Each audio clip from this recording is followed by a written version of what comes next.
კონფლიქტების გადაღებისას, რა თქმა უნდა, პირველ ადგილზე იწევს ფოტოგრაფის პირადი, ფიზიკური უსაფრთხოება. კარგ ფოტოგრაფს ყოველთვის ცოცხალი ფოტოგრაფი ჯობია. ხშირად მსმენია ჩემი კოლეგებისგან. ტრულ გარემოში ქცევა და გადაღება, პირველადი დახმარების აღმოჩენის უნარები, პირადი უსაფრთხოების აღჭურვილობის ქონა და მისი გამოყენება. და რაც თავარია, რისკების გათვლა.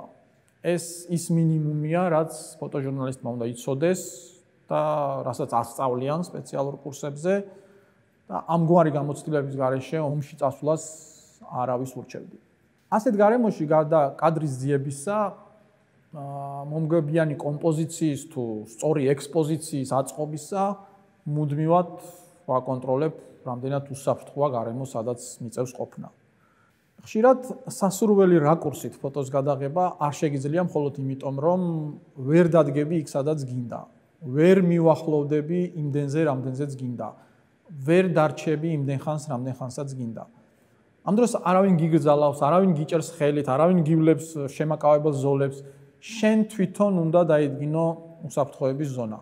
თავარია არ ახვე ემოციებს, არც იმათ, რომელიც გიბიძგებს მეტად გარისკო, უფრო ახლოს მიხვიდე, უფრო მეტ ხანს დარჩე და არც იმათ, რომელიც გთხოვს გემუდარება, რომ დროზე ადრე დატოვო იქაურობა, გაექრცე საფრთხეს.